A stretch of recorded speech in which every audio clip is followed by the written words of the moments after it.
Good evening. मेरा नाम doctor Manisha सहाय है। मैं उस्मानिया नेफ्रोलॉजी डिपार्टमेंट में प्रोफेसर और हेड ऑफ डिपार्टमेंट हूँ। आज मैं आपसे किस विषय पे बात करना चाह रही हूँ। आप सब जानते होंगे कि किडनी की बीमारियाँ आजकल बहुत कॉमन हो गई है।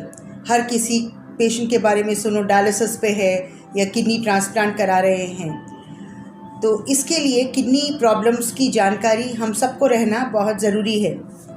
सब लोग अपने देश में शुगर के बारे में जानते हैं, हार्ट प्रॉब्लम्स के बारे में जानते हैं, लेकिन किडनी प्रॉब्लम्स के बारे में लोगों को ज़्यादा जानकारी नहीं है।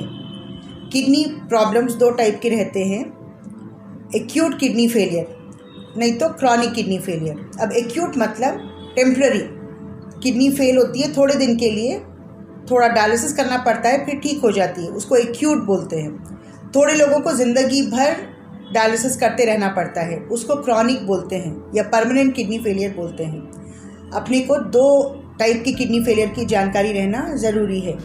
आज मैं एक्यूट किडनी फेलियर के बारे में आपको जानकारी दूंगी। एक्यूट जैसा मैं बताई टेम्पररी किडनी फेलियर। अच्छे खासे आदमी चलते चलते हॉस्पिटल में जाते हैं, उल्टी हो रही है, तबीयत ख़राब हो गई है, एडमिट करने पर डॉक्टर बताते हैं कि किडनी फेल हो गई है। इसको कहते हैं एक्यूट किडनी फेलियर। इसके होने के कई कारण हैं। सबसे इम्पॉर्टेंट कारण डिहाइड्रेशन। बच्चों को जैसे लूज मोशंस हो जाते हैं, अगर ठीक से उनको अपन इलेक्ट्रोलाइट पाउडर, पानी ये सब नहीं पिलाएं तो डिहाइड्रेशन हो जाने से किडनी को भी ब्लड नहीं मिलता, बीपी डाउन हो जाता है, इसकी वजह से किडनी फेल हो जाती है। तो most important cause acute kidney failure का रहता है डिहाइड्रेशन। बच्चों में जैसे मैं बताई लूज मोशंस, यही चीज़ बड़ों को भी हो सकती है। लूज मोशंस, वॉमिटिंग्स, जिससे वाटर पानी बॉडी के बाहर चला जाता है, उसकी वजह से बीपी डाउन हो जाता है, उसकी वजह से किडनी फेल हो जाती है। दूसरा important cause acute kidney failure का है मेडिसिन्स। मतलब मेडिसिन्स हेल्थ के लिए अच्छी रहती है, बट मेडिसिन्स अगर ठीक से यूज़ नहीं की जाए तो वो किडनी को नुकसान पहुंचा सकती है। जैसा पेन किलर्स, आए दिन अपन दुकान में जाते हैं, कोई भी दर्द के लिए गोलियां खाते हैं। कई गोलियां जैसे आइबुप्रोफेन है, डाइक्लोफेनाक है, पेन किलर्स मेनली, उससे किडनी ख़राब हो जाती है। एक दो दिन के यूज़ करने से भी कई लोगों को किडनी ख़राब हो जाती है, किडनी फेल हो जाती है, कई लोग डायलिसिस पे भी आ जाते हैं। पेन किलर्स का यूज़ पूछ के किया जाना चाहिए, डॉक्टर से कंसल्ट करके किया जाना चाहिए। और अगर बहुत ही तकलीफ़ है तो पैरासीटामॉल ले सकते हैं, क्रोसिन अपन सब जानते हैं, वो ले सकते हैं। अदरवाइज़ डॉक्टर से पूछ के लेना चाहिए। जैसा मैं बताई, एक्यूट किडनी फेलियर या तो डिहाइड्रेशन से होता है या मेडिसिन से। दूसरी मेडिसिन जिससे किडनी फेलियर हो सकता है वो है कॉन्ट्रास्ट मेडिसिन। अब आप ये पूछेंगे कॉन्ट्रास्ट मेडिसिन क्या है। कॉन्ट्रास्ट मेडिसिन मतलब आप सुनते हैं लोग सीटी स्कैन के लिए जाते हैं, एंजियोग्राफी के लिए जाते हैं, हार्ट के टेस्ट के लिए जाते हैं। सीटी स्कैन करने के लिए डॉक्टर सलाह देता है, पर सीटी स्कैन में कई बार कॉन्ट्रास्ट यूज़ करते हैं, डाई यूज़ करते हैं, इंजेक्शन देते हैं, उससे भी कई बार किडनी फेल हो जाता है। तो क्या हम कॉन्ट्रास्ट ही ना कराएं? ऐसा नहीं है। कॉन्ट्रास्ट टेस्ट करा सकते हैं, सीटी स्कैन करा सकते हैं, एमआरआई करा सकते हैं, बट डॉक्टर से पूछ के प्रिकॉशंस लेके कराना चाहिए।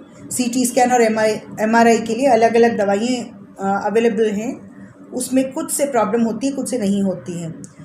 डॉक्टर आपको बराबर बताएगा क्या क्या प्रिकॉशंस लेके जाएं। जब आप सीटी स्कैन के लिए जा रहे हैं तो आप डॉक्टर से बात करके जाएं। Specially diabetic patient CT scan के लिए जाते हैं, उनको भी ये रिस्क रहता है किडनी इंजरी का, तो डॉक्टर आपको बताएगा पानी अच्छे से पी के जाएँ और कुछ मेडिसिन बंद करनी पड़ती है सीटी स्कैन से पहले।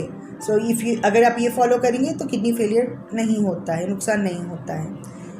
कई बार मेडिसिन जैसे जहर हो जाती है, तो अगर ठीक से यूज़ नहीं किया जाए तो ये प्रॉब्लम्स होती है। अदरवाइज़ सीटी स्कैन ना कराएं ऐसा मैं नहीं कह रही हूँ, जब ज़रूरत है तो कराना पड़ता है, बट प्रिकॉशंस के साथ। तीसरा इम्पॉर्टेंट कॉज किडनी फेलियर का है मलेरिया, डेंगू फीवर। ये अपने कंट्री में बहुत कॉमन है। मलेरिया सीजन में काफ़ी लोग किडनी फेलियर से एडमिट होते हैं। डेंगू फीवर बहुत कॉमन कॉज है किडनी फेलियर का। साथ साथ कई बार सांप काटने से, स्नेक बाइट से भी किडनी फेलियर हो जाने का चांस रहता है। बहुत ब्लीडिंग हो जाती है, बीपी डाउन हो जाता है, फिर किडनी फेलियर हो जाता है। ये एक इम्पॉर्टेंट कॉज है जो अपने कंट्री में काफ़ी कॉमन है। इसके अलावा अपन देखते हैं कई लोगों को स्टोन्स, पथरी बन जाती है। दोनों तरफ पथरी बन जाने से कई बार एकदम यूरिन बंद हो जाता है और किडनी फेल हो जाता है, तो ये भी बहुत इंपॉर्टेंट कॉज है। और अगर अपन ये ठीक ना कराएं तो वो परमानेंट किडनी फेलियर हो जाता है। सो जब पथरी बने इमीडिएट डॉक्टर से एडवाइस लेके या तो दवाइयाँ या तो स्टेंट डाल के पथरी को निकाल लेना चाहिए, तो किडनी सुरक्षित रहती है। सो मैं आपको 4 इंपॉर्टेंट कॉजेज़ बताई हूँ। एक तो बताई हूँ डिहाइड्रेशन, दूसरा बताई हूँ पेन किलर्स, सीटी स्कैन बिना प्रिकॉशन के करना, तीसरा बताई हूँ मलेरिया, डेंगू और स्नेक बाइट, और लास्ट में मैं आपको बताई हूँ पथरी की वजह से। इसके अलावा प्रेगनेंसी में कई लेडीज़ को बीपी आ जाता है, उसकी वजह से भी एक किडनी ख़राब होने का चांस रहता है। इसलिए प्रेगनेंसी में भी फर्स्ट मंथ से चेकअप कराना चाहिए, बीपी चेक करते रहना चाहिए। अगर कुछ सूजन आई तो डॉक्टर के पास जाना चाहिए, पैरों में सूजन आई तो डॉक्टर के पास जाना चाहिए। अगर ये सब करने में अपन देर कर देंगे तो इससे किडनी फेलियर होने का चांस रहता है। तो ये कुछ कारण हैं एक्यूट किडनी फेलियर के, जैसे आप समझे टेम्प्रेरी किडनी फेलियर के। सो ये सब का अपने को ध्यान रखना चाहिए। कई लोगों को एकदम यूरिन बंद हो जाता है, कई लोगों को यूरिन में ब्लड आता है, खून आता है, तो ये सिम्टम्स हैं। कई लोगों को उल्टियाँ होती है, भूख नहीं लगती है।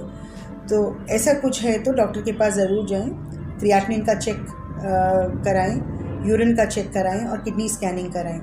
सो एक्यूट किडनी फेलियर में जब इसकी डायग्नोसिस होती है तब पेशेंट को दवाइयाँ दी जाती है। कई केसेस में डायलिसिस भी करना पड़ता है, बट अच्छी बात यह है एक्यूट किडनी फेलियर की कि ये पूरा ठीक हो जाता है, रिकवर हो जाता है।